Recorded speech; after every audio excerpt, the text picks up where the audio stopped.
है आवाज अड्डा, मैं हूं तमन्ना। इन्फोसिस के फाउंडर और मैनेजमेंट के बीच की अनबन फिर सामने आई है।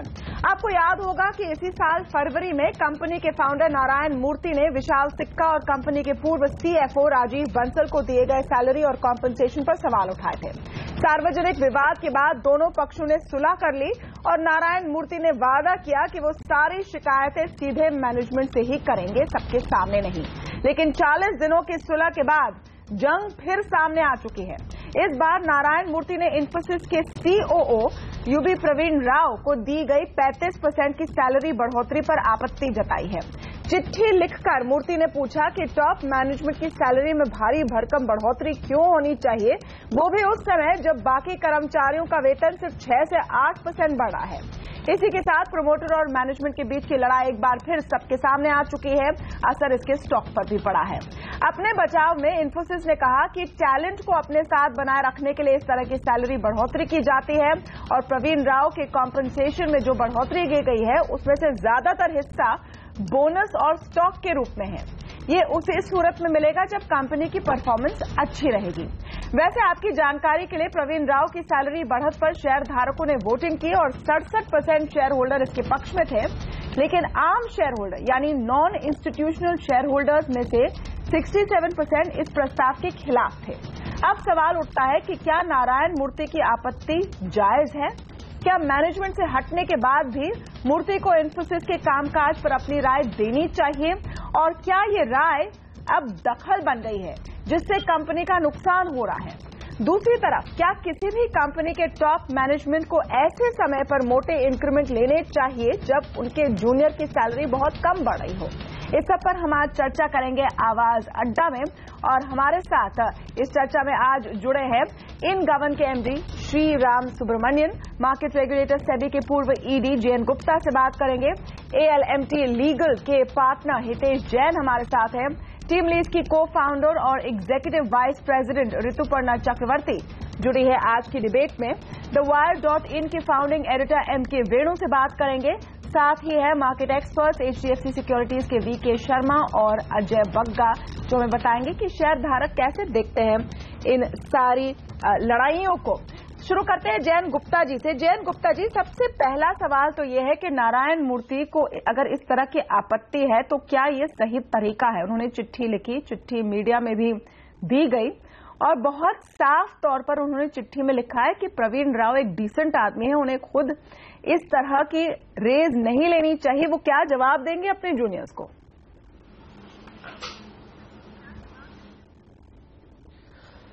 देखिए, पहला तो सवाल जहां तक हक का है, मिस्टर नारायण मूर्ति को चाहे बाकी कोई भी शेयर होल्डर है उसको हर एक को हक है अपना पॉइंट ऑफ व्यू रखने का। यहाँ पे फ्रीडम ऑफ स्पीच है, तो चाहे मैं हूं चाहे नारायण मूर्ति हो, हर एक को हक है कि कंपनी को कुछ भी चिट्ठी लिखे और कुछ भी चीज मीडिया को रिलीज कर दें जी।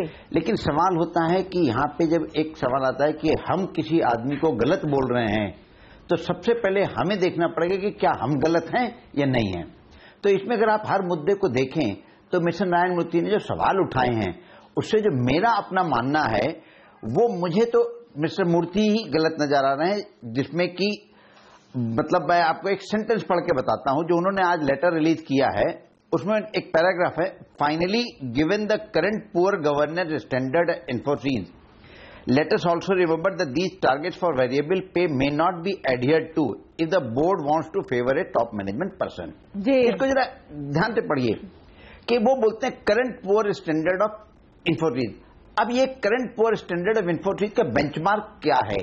क्या सिर्फ यही है कि आज अगर इन्फोसिस में जो बोर्ड डिसाइड कर रहा है वो मिस्टर मूर्ति के तरीके से नहीं हो रहा तो क्या वो पुअर गवर्नेंस हो गई? अगर सिर्फ मैं आपकी बात से एग्री नहीं कर रहा हूं तो क्या पुअर गवर्नेंस हो गई?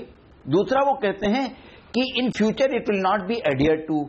अब ये तो एस्ट्रोलॉजी की बात हो गई या एस्पर्जन कास्ट करने की बात हो गई कि बोर्ड ऑफ डायरेक्टर का बिहेवियर ऐसा होगा फ्यूचर में जाके, तो मैं ये समझता हूं। और दूसरा क्या है कि ये मिस्टर मूर्ति को हटे हुए कितने साल हो गए? 2 साल हुए हैं, और आज भी 5 इंडिपेंडेंट 5 डायरेक्टर जो हैं वो वही हैं जो मिस्टर मूर्ति के जमाने में थे। उनमें 4 इंडिपेंडेंट डायरेक्टर हैं।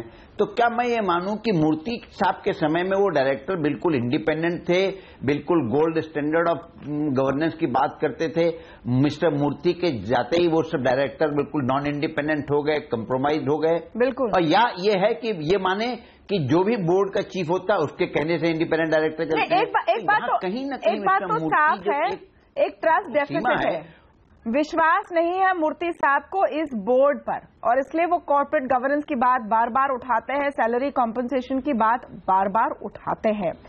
अब सवाल ये है, और एमके वेणु से मैं सवाल पूछना चाहती हूं कि क्या इसका असर पड़ रहा है, इन्फोसिस की क्रेडिबिलिटी पर कितना असर पड़ रहा है, और अगर इतनी खराब लग रही है नारायण मूर्ति को इन्फोसिस की मैनेजमेंट, तो इससे क्या संकेत मिलते हैं आम जनता को, आम शेयर धारकों को?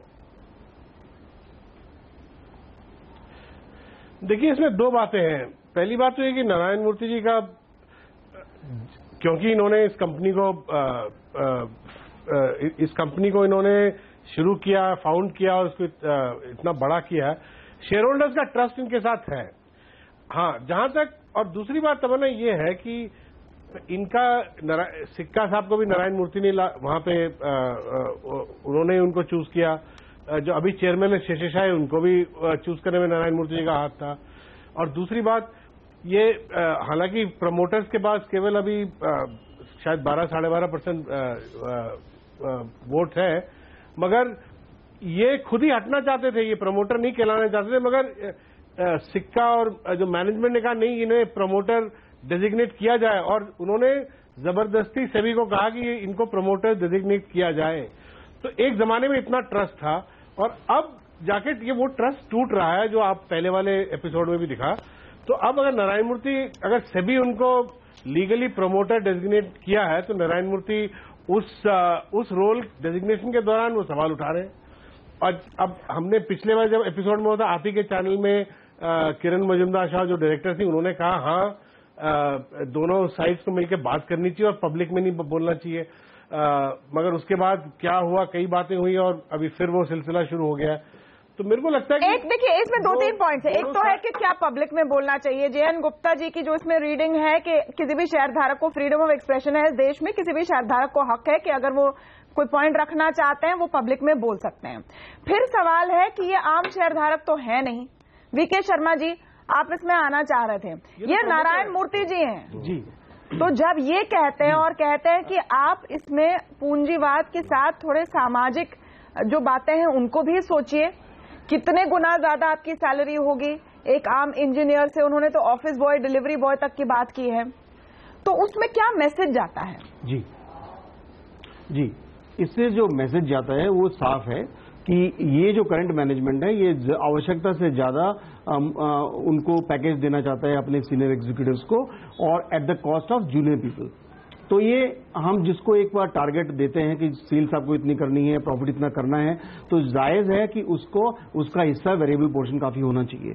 लेकिन मैं इसे मेन मुद्दा ये उठाना चाहूंगा इस वक्त कि इनको जो रेवेन्यू, अगर मैं इनको जो दिया जा रहा है, अब जो नया पैकेज जो प्रपोज किया गया है, वो अगर मैं परसेंटेज ऑफ रेवेन्यू देखूं, तो जब ये पुराने प्रोमोटर्स हैं, ये जब सीईओ मिस्टर शिबूलाल जब सीईओ थे, तो उस वक्त उनको जो एक हिस्सा दिया जाता था as a percentage of sales या as a percentage of net profit, उसको अगर मैं देखूं तो उससे 6.5 गुना ज्यादा पैसा दिया जा रहा है।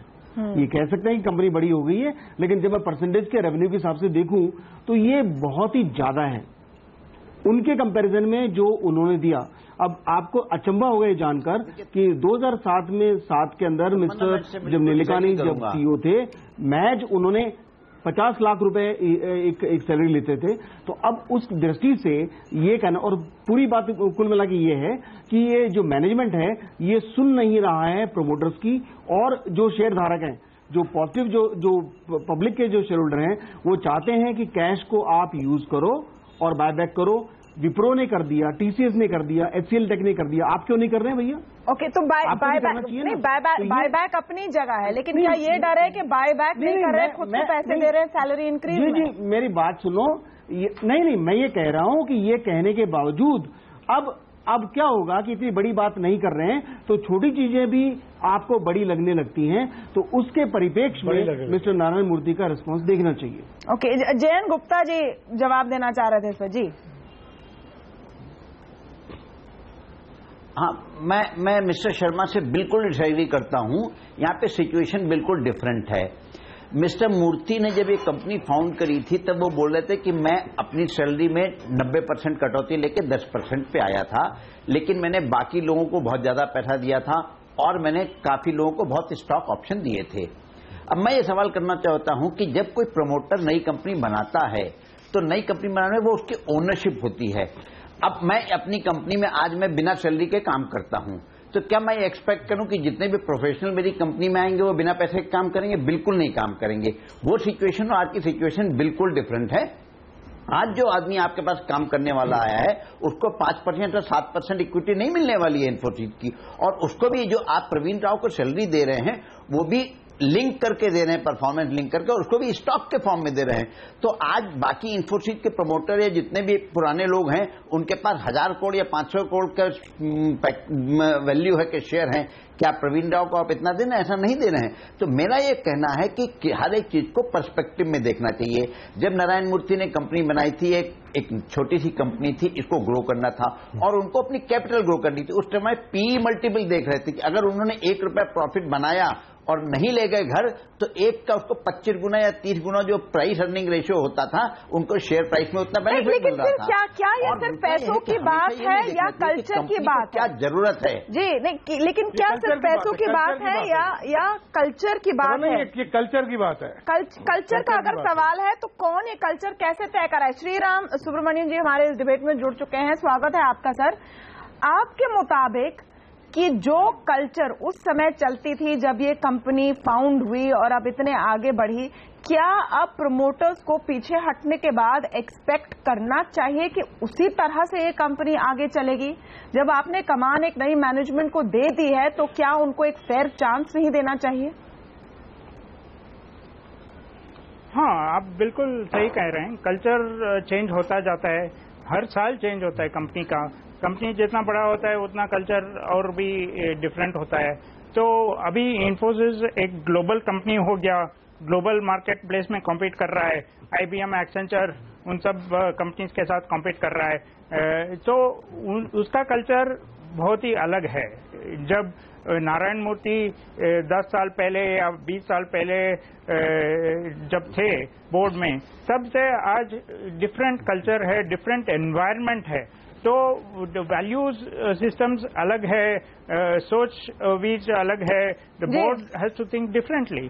तो आज वेदर इन्फोसिस कॉम्पिटिटिव है मार्केट प्लेस में, वेदर वो शेयर होल्डर वेल्थ क्रिएट कर रहा है, वेदर डिलीवरिंग प्रॉफिट कर रहा है, that is more important than talking about compensation which was paid in the past and comparing it to today's compensation और टुडे कितना सैलरी दे रहे हैं और क्या कल्चर था प्रीवियसली। आज भी भले ही बेंगलोर में ऐसा हो सकता है कि कोई स्टार्टअप वो कल्चर भले ही रखे है। Some startups may have such a kind of culture, but Infosys is not a startup. Infosys बड़ा कंपनी है, it has to compete with the likes of IBM and Accenture for talent, and so it has to pay good compensation. Okay, तो सवाल ये है कि अगर talent है, अगर टैलेंट आपको रखना है तो उनको कॉम्पनसेट करना पड़ेगा।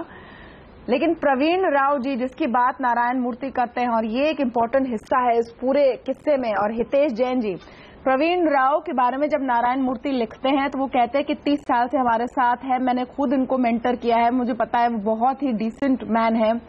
और उन्होंने ये पॉइंट उठाया कि जब प्रवीण राव अपने जूनियर्स के पास जाएंगे और कहेंगे कि आप अपनी सैलरी ज्यादा मत बढ़ाइए, आप मार्जिन्स रखने के लिए कॉस्ट कम कीजिए, और फिर खुद वो इतनी मोटी इंक्रीमेंट ले रहे हैं, तो वो किस तरह से जस्टिफाई करेंगे? ये सवाल पूछा है नारायण मूर्ति ने। मैं आपसे पूछ लूं, क्या ये एक फेयर सवाल नहीं है? देखो, ये एक बिल्कुल फेयर सवाल है, और जहां तक कल्चर का मैं जो डिस्कशन सुन रहा था, कल्चर बड़ा एक सब्जेक्टिव इश्यू होता है। फॉर एग्जाम्पल, आज आप स्टार्टअप्स अगर देखेंगे, जो स्टार्टअप्स के अभी प्रमोटर्स जो आज के तारीख में सैलरीज ड्रॉ करते हैं या कॉम्पेंसेशन लेते हैं, और एक स्टार्टअप जब एस्टैब्लिश होता है तो उसके लिए पैटर्न्स डिफरेंट होते हैं। तो जहां तक आपने सवाल पूछा है वो नारायण मूर्ति साहब का जो सवाल है कि आप एम्प्लॉइज को बोलेंगे आप कॉस्ट कटिंग करो और आप खुद लेंगे, तो ये ये कोई भी कल्चर में ये फिट नहीं होने वाला है।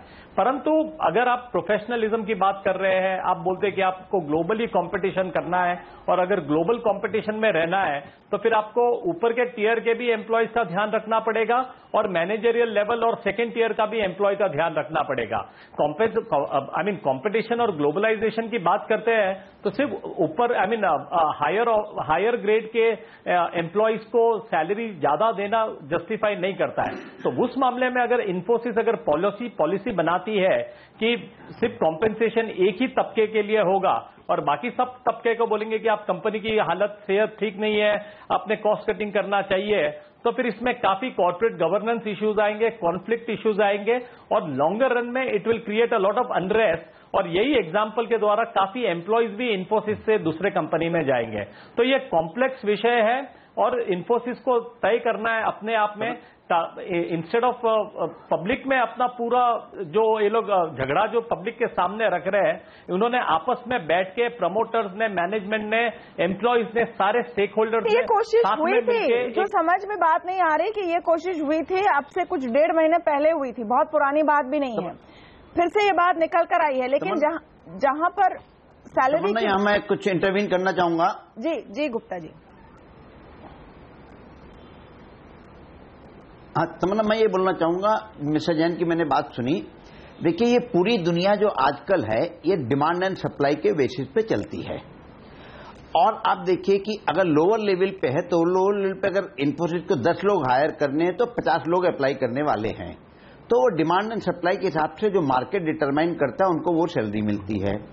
टॉप लेवल पे अगर 10 आदमी एम्प्लॉय करने हैं तो 10 भी नहीं मिलते हैं, 5 मिलते हैं, तो उनको उसी हिसाब से कंपनसेशन देना पड़ता है। दूसरी बात ये है कि ये कहां बोला गया है कि कॉस्ट कटिंग का मतलब है कि सैलरी नहीं मिलना या इंक्रीमेंट नहीं मिलना। कॉस्ट कटिंग का मतलब है आप अपनी सेम 1 रुपी एक्सपेंसेस पे आप अपनी एफिशिएंसी बढ़ाइए, अपनी रेवेन्यू बढ़ाइए, प्रॉफिटेबिलिटी बढ़ाइए, ये कहीं नहीं। और दूसरा हम लोग एक बड़ा गलत मैसेज दे रहे हैं जो मिस्टर मूर्ति का लेटर है, मैं उसको बड़ा दूसरे नेगेटिव तरह से पढ़ रहा हूं कि आप ये इंडिकेशन दे रहे हैं कि the person who is joining here today should start aspiring कि हमें उतनी सैलरी मिले जिसकी प्रवीण राव को 30 साल बाद मिल रही है।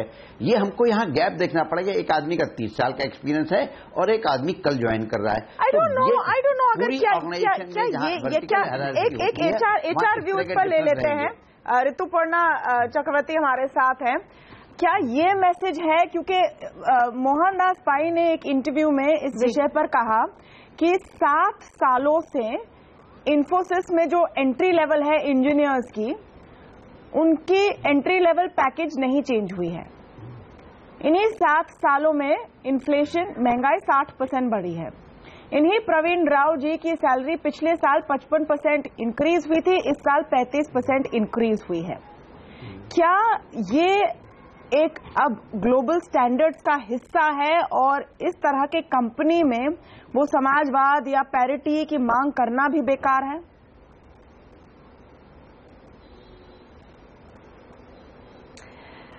तमन्ना, ये सही बात है कि पिछले कई सालों में एंट्री लेवल इंजीनियर्स प्रोफाइल की तनख्वाह नहीं बढ़ी है, बट उसका रीजन ये है कि जो डिमांड है उससे 4 गुना इंजीनियर्स अभी अवेलेबल है। एक ये रीजन है। दूसरी रीजन है बहुत सारे ऐसे स्किल्स है जो अभी रेलेवेंट नहीं है या ऑटोमेट हो चुका है, इस वजह से भी सैलरीज एंट्री लेवल पे वैसे के वैसे ही है। रिसेंटली मैंने ये भी पढ़ा है और हम देख भी रहे हैं हमारे रिक्रूटमेंट पैटर्न में बहुत ऐसे स्किल्स है साथ साथ, यही आईटी इंडस्ट्री है आज के टाइम में जहां 40% 50% भी हाइक मिलने का संभावना है।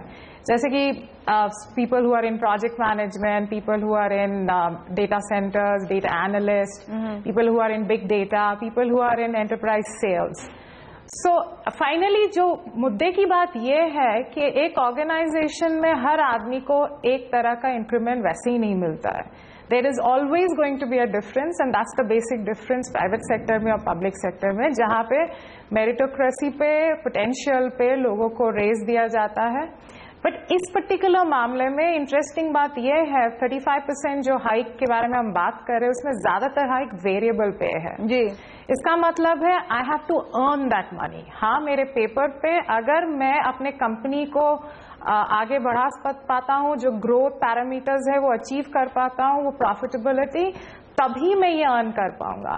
ये किया जाता है as a matter of fact. मुझे तो बहुत अच्छा लगा ये सुन के, क्योंकि अगर इन्फोसिस जैसे कंपनी वेरिएबल पे इतना एम्फोसिस दे सकती है, it will be a trend-setting concept. 45% of the compensation is in variable pay from what I'm seeing, and that is brilliant. Which means आगे चल के leadership level पे जो लोग हैं उनको मेहनत करके कंपनी को आगे बढ़ा के वो अर्न करना पड़ेगा। ये ऐसा नहीं है कि ये गिवन है। Tamanna ji, can I come in? बिल्कुल। And I think that is मैं आपके पास शर्मा जी एक point of view Ajay Bagga से complete clarity and transparency. Variable pay component बढ़ा है। इन्फोसिस ने अपने बचाव में ये भी कहा है कि उनका कैश कंपोनेंट इनफैक्ट इस साल से घटा है 10%, और अगर टोटल देखें तो FY18 के लिए सिर्फ कुछ 1.4% उनकी सैलरी बढ़ती है। लेकिन एक कॉन्सेप्ट है मीडियन पे का, जो हम लगातार दिखा भी रहे हैं ग्राफिक्स, कि आपकी कंपनी की टॉप मैनेजमेंट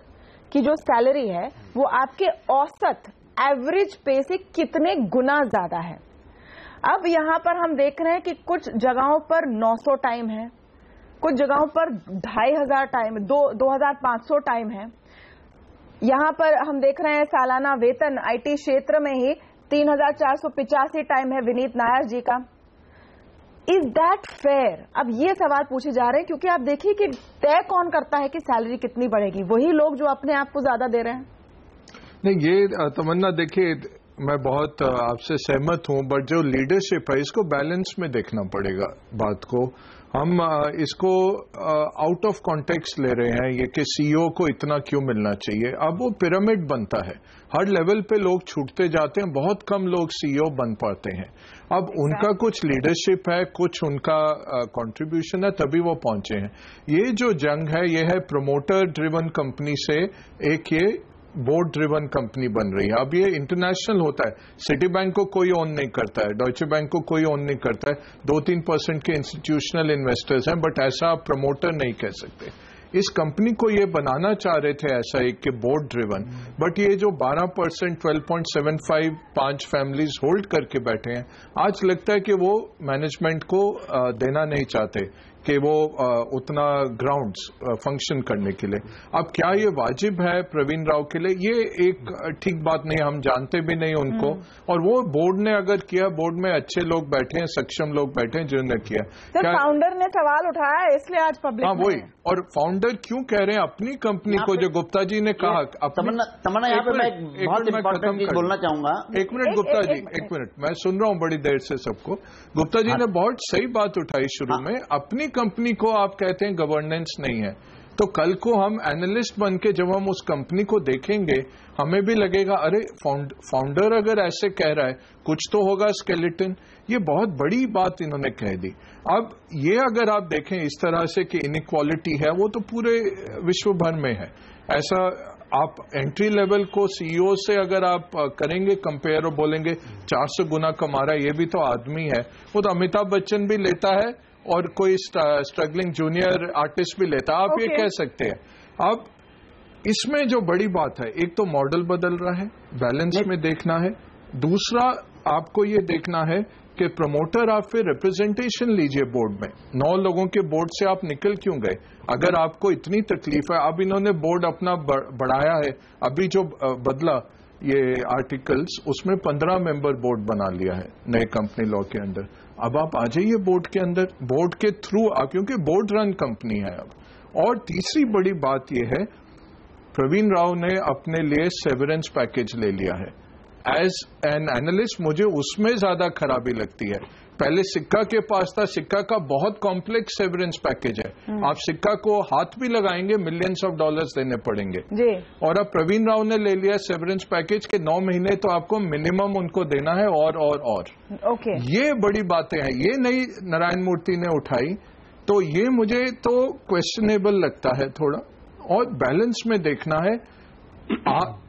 पर्टिकुलर आदमी को बिल्कुल नहीं अटैक करना चाहिए जो सामने हमारे आके बोलने टू बी फेयर, नारायण मूर्ति ने खुद अपनी चिट्ठी में लिखा है कि मैं प्रवीण राव पर सवाल नहीं उठा रहा हूं, मैं जानता हूं कि बहुत ही अच्छे आदमी है, लेकिन वो प्रिंसिपल पर सवाल उठा रहे हैं कि क्या इतना गैप होना चाहिए। वो कंपैशनेट कैपिटलिज्म की बात कर रहे। जी, वीके शर्मा जी आना चाह रहे थे, वीके शर्मा जी का एक पॉइंट ऑफ व्यू सुने थे। जी, मैं ये कह रहा था। नहीं तमन्ना, मैं एक बहुत इंपॉर्टेंट पॉइंट बोलना चाहूंगा इस वक्त में। गुप्ता जी बोलिए गुप्ता जी। ओके जी, गुप्ता जी। हाँ, मैं बोलना चाहता तमन्ना, ये बहुत जरूरी बात यह है कि professor Jeffrey Lehman remuneration committee के चेयरमैन जब मिस्टर मूर्ति थे तब भी थे, और आज भी वही प्रोफेसर लेहमन रेम्यूनरेशन कमेटी के चेयरमैन हैं। तो ये कैसे मैं मान लूं कि जब नारायण मूर्ति थे वहां पे तब प्रोफेसर लेहमन रेम्यूनरेशन कमेटी को बहुत अच्छी तरह चला रहे थे, और नारायण मूर्ति के जाते ही प्रोफेसर लेहमन ने गड़बड़ करनी शुरू कर दी। तो यहां कहीं ना कहीं मुझे लगता है कि या तो नारायण मूर्ति उनको कंट्रोल में रखते थे या उनके सारे कहने पे काम होते। तो यहाँ पे एक चीज देखिए, वही आदमी उनके जमाने में बहुत अच्छा था, आज गड़बड़ हो गया। तो ये मुझे कहीं बिल्कुल समझ में नहीं आ रहा है कि ऐसा कैसे हो सकता है। ओके, क्या प्रोफेसर लेमन बिना बोर्ड के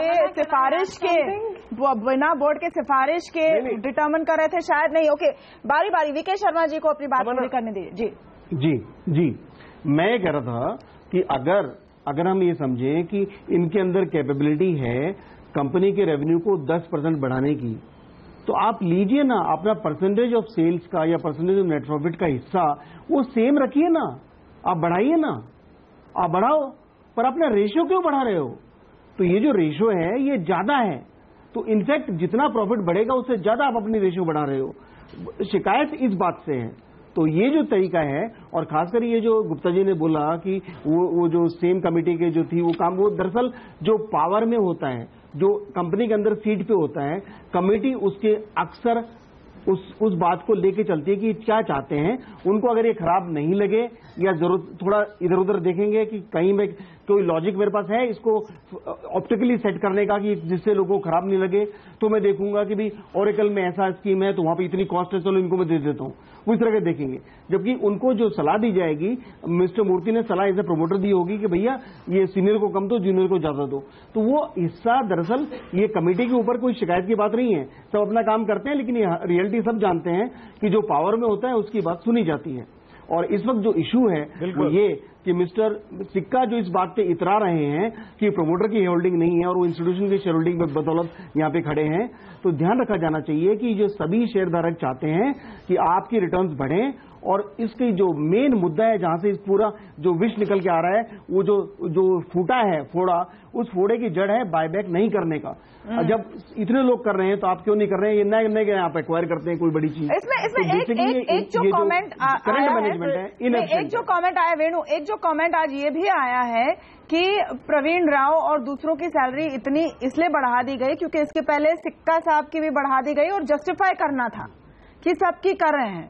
अब शायद अलग अलग थ्योरी निकल कर आ रहे हैं, लेकिन इस तरह का बैड ब्लड आप कहें या क्वेश्चन मार्क लग गए हैं पूरे कॉम्पनसेशन क्वेश्चन पर। सही बात। देखिए तमन्ना, ये सिक्का साहब का ये भी स्ट्रैटेजी हो सकता है कि जी राइट आफ्टर वेणु सीनियर मैनेजमेंट के लोगों को, हाँ, ये भी स्ट्रैटेजी सिक्का साहब का हो सकता है कि इस तरह की कॉम्पनसेशन देके कुछ लॉयल्टी ले ले सीनियर मैनेजमेंट के लोगों को जिनको नारायण मूर्ति लाए थे।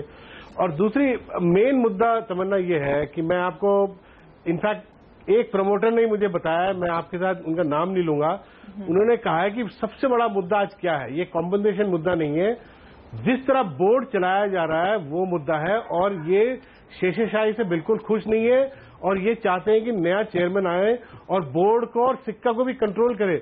अभी पूर्व सेबी के जो ऑफिशियल ने बोला कि जब पहले नारायण मूर्ति होते थे ये सब क्यों नहीं होता था, और वो जो जेफरी जो थे वो कैसे वो सीधे रास्ते चलते थे। यही मुद्दा है, वो चाहते हैं कि एक चेयरमैन ऐसा आए जो पूरी तरह कंट्रोल करे। और मैं आपको एक और बात बताऊं, ये अभी तक इसका खुलासा नहीं हुआ है, ये भी कहा जा रहा है कि सीईओ ने प्राइवेट प्लेन का इस्तेमाल किया हुआ अपने फैमिली को लेके अंडमान हॉलीडेज में गए, 70 लाख रुपए एक ट्रिप में 70 लाख रुपए भी खर्च हुए।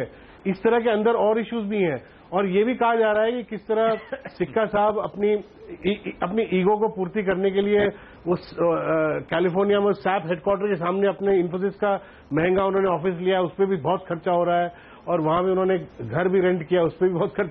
तो देखिए ये सारे इश्यूज हैं, ये सारा अब एक एक करके देखोगे तो बड़ा पेटी लगेगा, मगर ये पूरा मिला के देखोगे तो एक कल्चर का इश्यू बनता है। ये कल्चर किसका कल्चर, और कब तक आप अपना कल्चर चलाते रहोगे, ये भी फिर एक सवाल है। ऋतुपर्णा जी आना चाह रही थी। जी तमन्ना, आई थिंक अंदर की क्या बात है और किस वजह से ये कॉम्पनसेशन डिसाइड कर रहा है, I am sure there is some merit to it, but I don't think any one of us are qualified, at least I am not, to जज what are those grounds. I think the things जो चीज के बारे में हमें focus करना चाहिए इस डिस्कशन में is that all this commotion that is happening and हर चीज को लेकर एक जो पब्लिक स्क्रूटिनी लाया जा रहा है इन्फोसिस को लेकर, इन्फोसिस के लिए शायद ये ठीक नहीं है इस स्टेज पे, खास करके आईटी इंडस्ट्री जब एक बहुत ही नाजुक स्टेज पे है।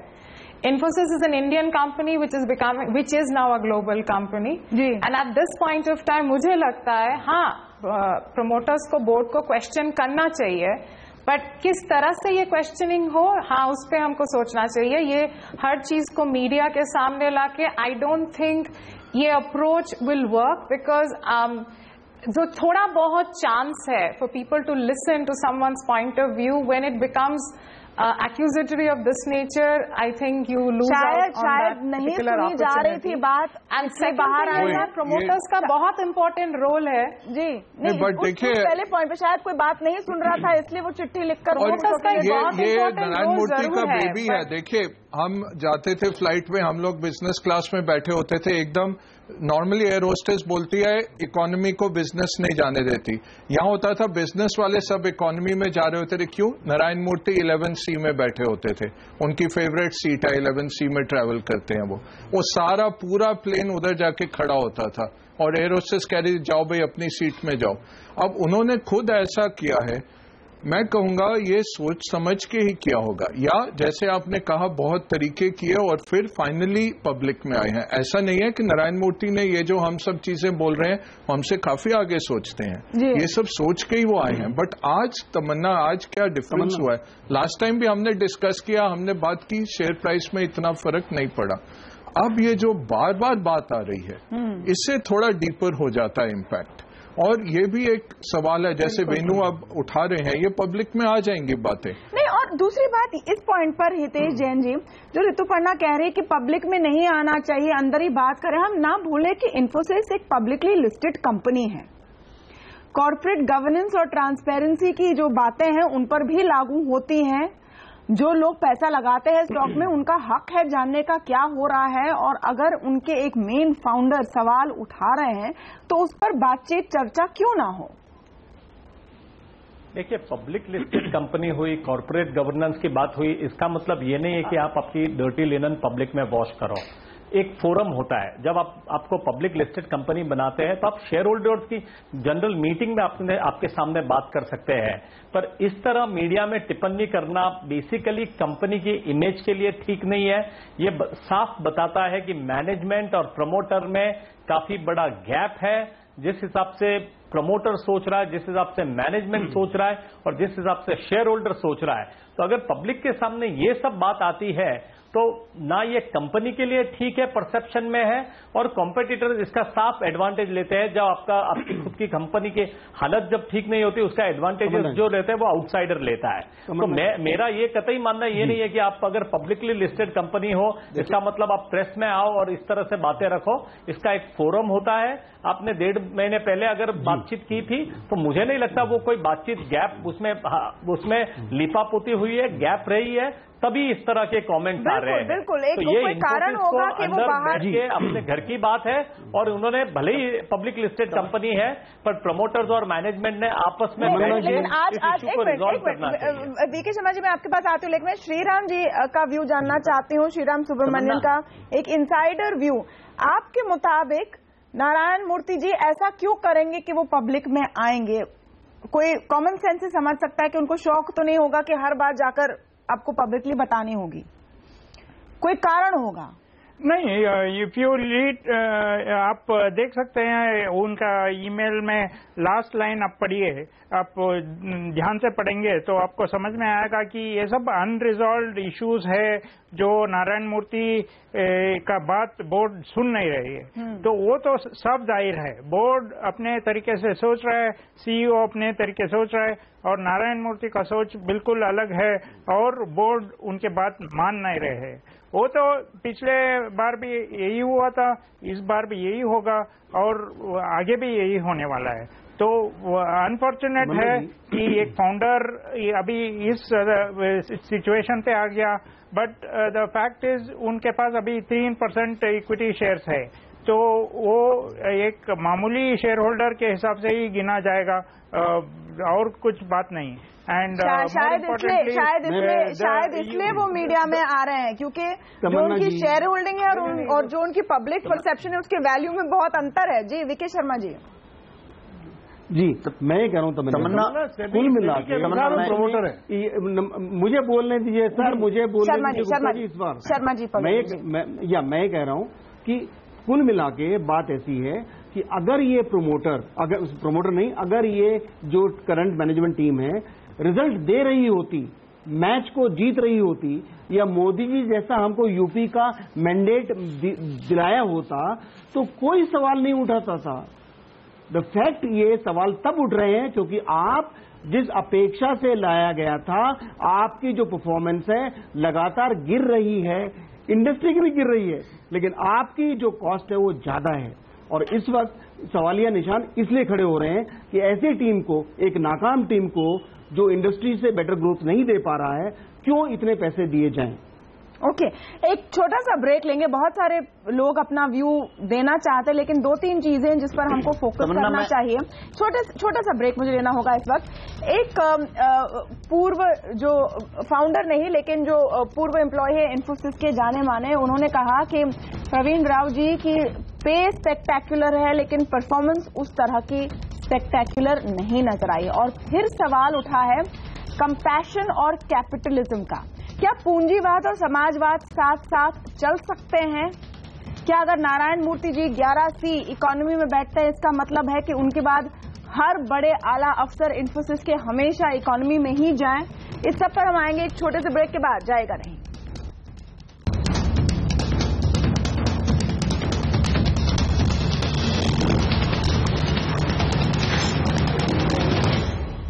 फिर नाराज हुए हैं नारायण मूर्ति जी इन्फोसिस की मैनेजमेंट से। इन्फोसिस की मैनेजमेंट ने इसके बाद अपना बचाव भी किया है, सफाई भी दी है और इस बार नाराजगी है COO प्रवीण राव की सैलरी बढ़त से, जो करीब 35% है। इन्फोसिस का कहना है कि इसमें वेरिएबल पे ज्यादा है, कैश कम है, यानी उस सैलरी का बड़ा हिस्सा पाने के लिए प्रवीण राव जी को उतना टारगेट देना पड़ेगा, काम करना पड़ेगा। लेकिन क्या बार बार सवाल उठाकर नारायण मूर्ति बोर्ड के कामकाज पर असर डाल रहे हैं? क्या कंपनी की साख पर सवाल उठ रहे हैं? इस पर भी हम आएंगे आगे चर्चा में। लेकिन एक बात ऋतुपर्णा जी, मीडियन पे का जो मैं आपसे पूछना चाह रही थी, और ये एक तरह से खास करके यूरोपीय देशों में एक मूवमेंट बन चुकी है कि एक लिमिट के बाद आप जो आपके एवरेज एम्प्लॉय का औसत वेज है या उनकी सैलरी है, उसे कितना गुना पैसा आप खुद को दोगे? क्योंकि आप एक पोजीशन में भी रहते हैं कि जब आप डिसाइड कर सकते हो, तो आप खुद को कितना रिवॉर्ड कर लेंगे और उसके बाद जो नीचे के रंग में है उनके लिए आप क्या छोड़ते हैं कि वो आगे बढ़ना चाहें? एक फेयरनेस की क्या जगह होती है कॉर्पोरेट सिस्टम में?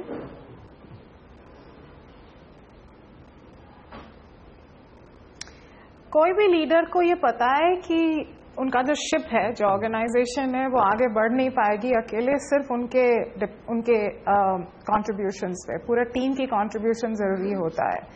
बट इसके साथ ये भी है कि I think there has to be a culture of rewarding people for performance.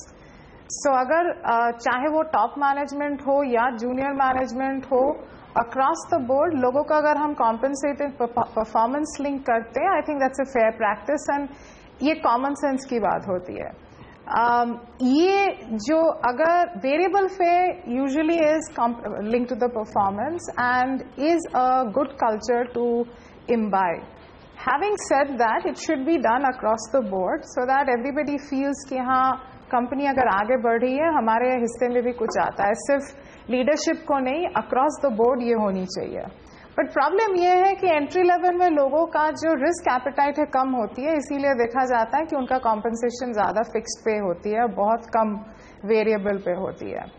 ये जो पर्टिकुलर इशू हम डिस्कस कर रहे हैं और जो आपने towards the end of the before going on break जो आपने उसका जिक्र करा था कि मिस्टर प्रवीण जी का जो परफॉर्मेंस है क्या वो ठीक था और उसके हिसाब से उनको जो इंक्रीमेंट मिला है वो एक सवाल है।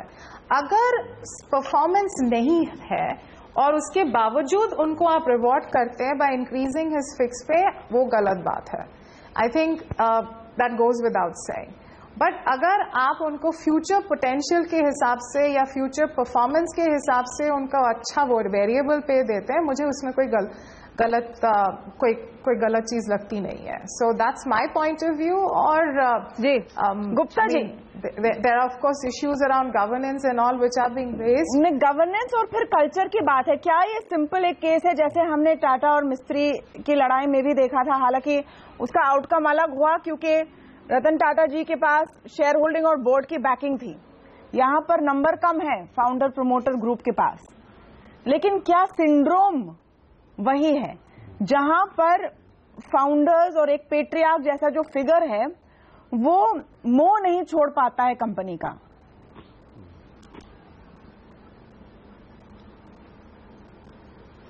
एक सवाल मुझसे है तमन्ना जी? जी जी गुप्ता जी, आपसे सवाल है। हेलो जी जी सर। हाँ, मेरा ये कहना है कि मैं यहाँ पे पहले देखिए, हम सब लोग आउटसाइडर हैं, बिल्कुल। हमको ये बिल्कुल नहीं मालूम है कि प्रवीण राव की परफॉर्मेंस क्या है, और मिस्टर मूर्ति को भी उतना ही मालूम होगा जितना हम लोगों को मालूम है, क्योंकि वो आज की डेट में कंपनी के अंदर नहीं है। मैं हमेशा सीधा से ये बोलता हूं कि ये जो एटीट्यूड है, देखिए हर शेयर होल्डर का पूरा राइट है। मैं हितेश से बिल्कुल एग्री नहीं करता हूं कि डर्टी लिनन को पब्लिक में नहीं वॉश करना चाहिए। अगर कोई चीज गलत है तो उसको पब्लिक में आना चाहिए, चाहे शेयर होल्डर के बीच की बात हो। लेकिन ये कौन डिसाइड करेगा गलत है कि नहीं है? तो यहां एक इशू उछाल देना कि ये ऐसा है, ये एक बहुत रिस्पॉन्सिबल और इरिस्पॉन्सिबल बात हो जाती है। अगर मिस्टर मूर्ति को ये 100% ये है कि ये गलत है तो ये it should be open. But यहां पे जितना भी मैं देख रहा हूं, मुझे कहीं भी गलत नहीं नजर आ रहा है कि मैनेजमेंट का कोई गलत डिसीजन है अगर वेरिएबल पे दे रहे हैं।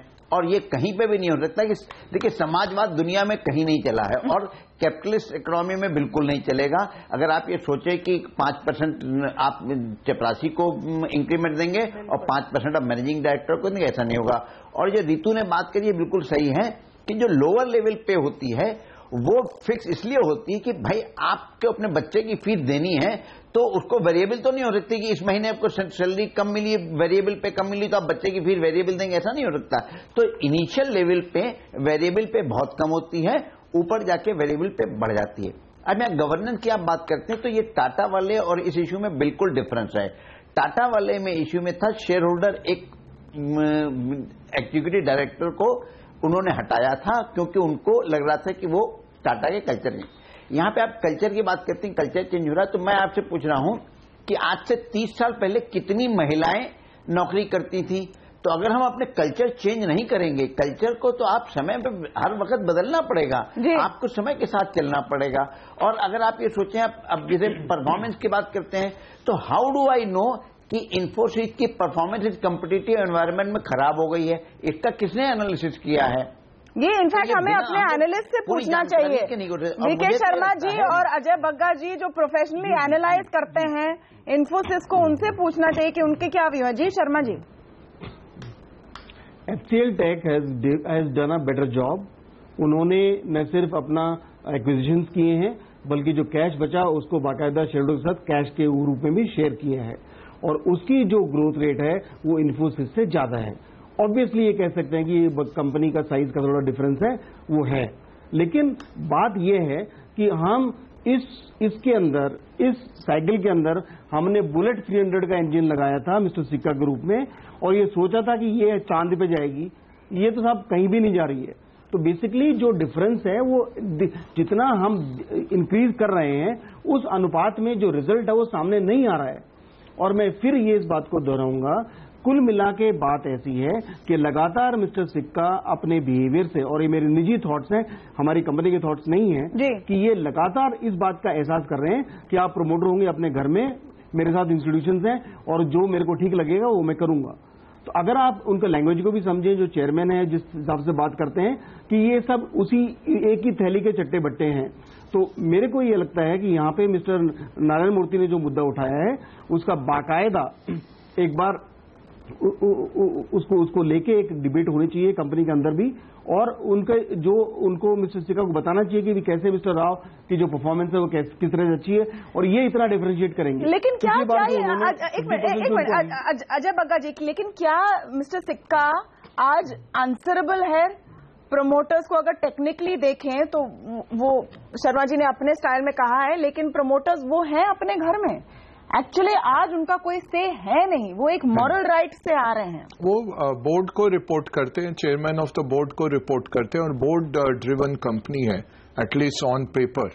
तो यही बात है जो मैंने शुरू में कहा, ये मॉडल बदला है। पहले नारायण मूर्ति चलाते थे, उसके बाद एक लाइन से सारे प्रमोटर बने हेड, नारायण मूर्ति के बाद नंदन आए, नंदन के बाद ऐसे बदलते गए।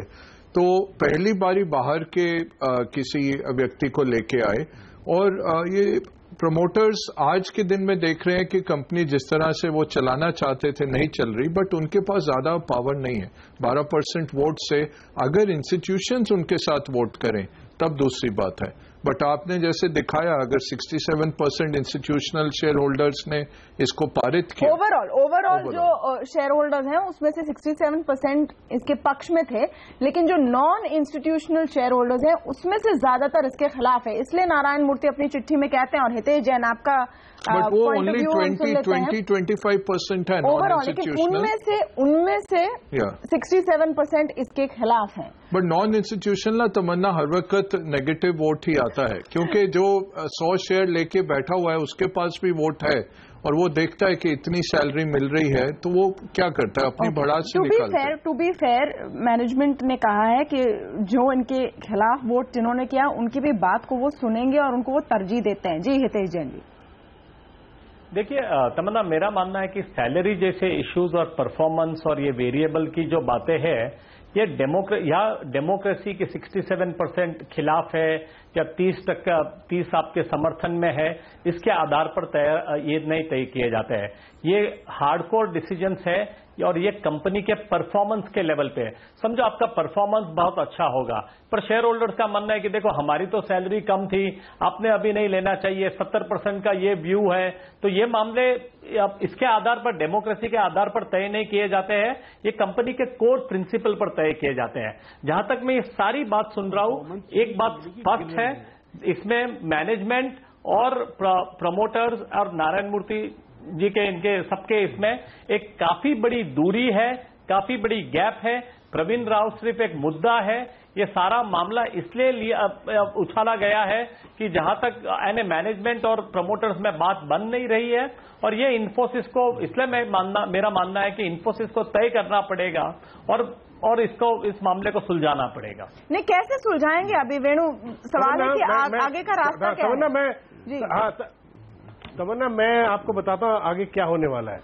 ये वेरिएबल पे का मुद्दा नहीं है जैसे बोल रहे थे, ये मुद्दा है, ये पूरा प्रमोटर्स और ये बोर्ड के बीच में बहुत तनाव है और गैप बहुत बढ़ गया है, और ये कोई साथ बैठ के जो पहले 1.5 महीने पहले बोला था कि सुलझा लेंगे, वो नहीं हो रहा। अब ये चाहेंगे कि कई बड़े बड़े इश्यूज हैं जो अभी भी अनरिजॉल्व है। तमन्ना, वो जो हश मनी वाला जो कॉम्पनसेशन था उसका फिर आधा कर दिया, फिर उसको बोला कि बोर्ड में डिस्कस करो।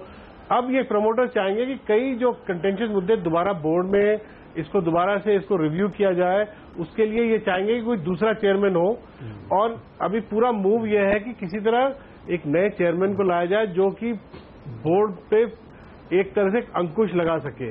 ये मेरा मानना है, यही मूव है।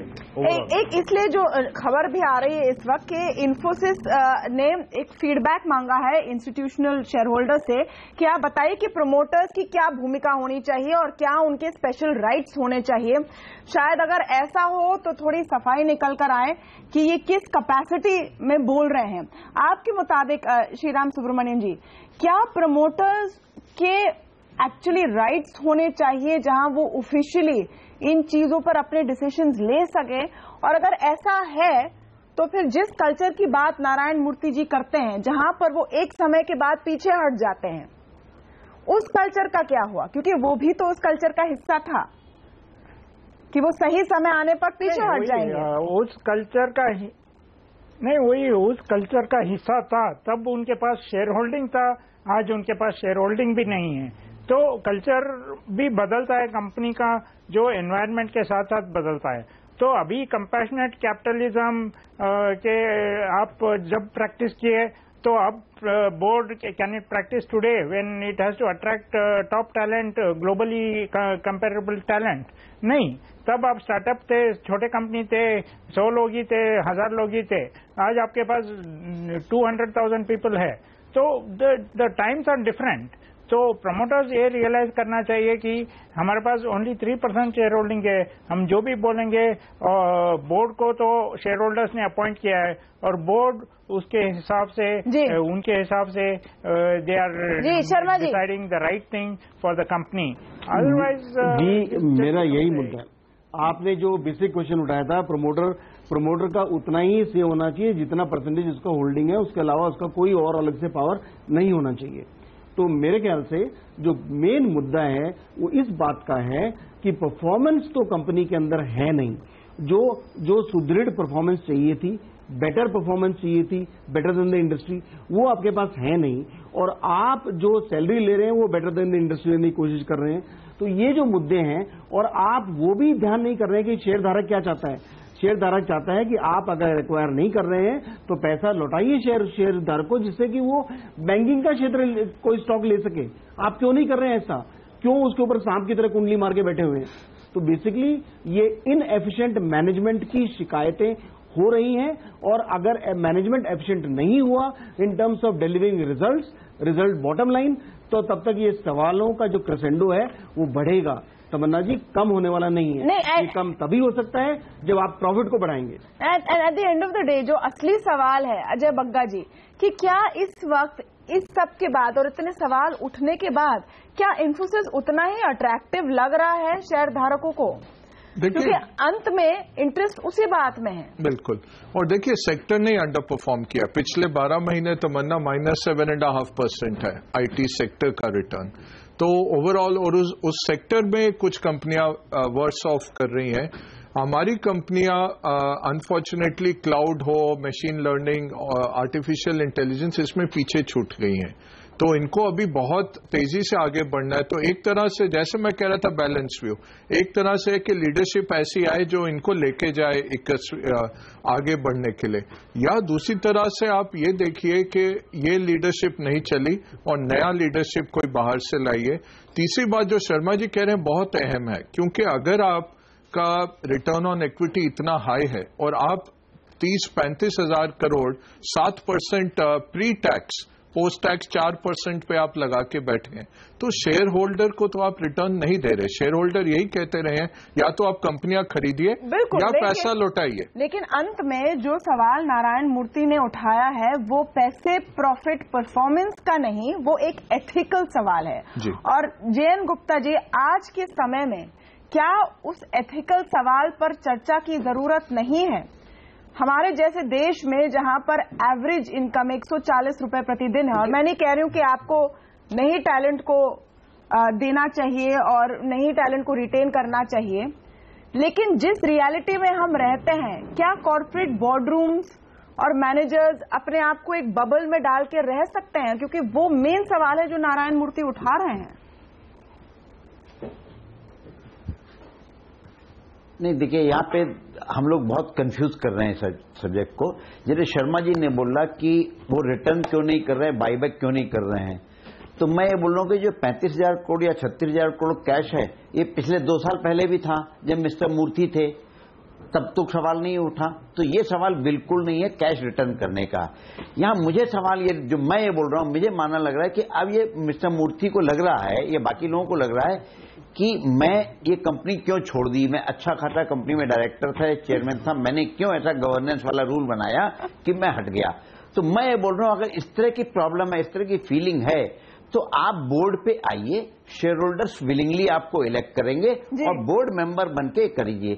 ये जो रिटायर्ड मैन्स इच है, ये नहीं होना चाहिए कि आप रिटायर्ड होकर आपको इचिंग हो रही कि आपको काम नहीं है, तो ऐसा नहीं होना चाहिए। आप आइए, सामने आइए, बाकी 2-3 प्रमोटर आइए। क्या बार बार नारायण मूर्ति जी का कहना है वो असर डाल रहा है? 62% लोग कह रहे हैं कि हाँ असर तो डाल रहा है। अंत में मार्गदर्शक मंडल में बैठे हुए लोग हर जगह किस हद तक पुश कर सकते हैं, ये भी सवाल बनता है। सुझाव तो दे सकते हैं, मानेंगे या नहीं ये आगे देखना होगा, लेकिन जो एक्सपीरियंस है, जो फाउंडर्स है, उनको पूरी तरह इग्नोर भी नहीं करना चाहिए। बहुत बहुत शुक्रिया आप सबका आज हमारे साथ आवाज अड्डा में जुड़ने के लिए।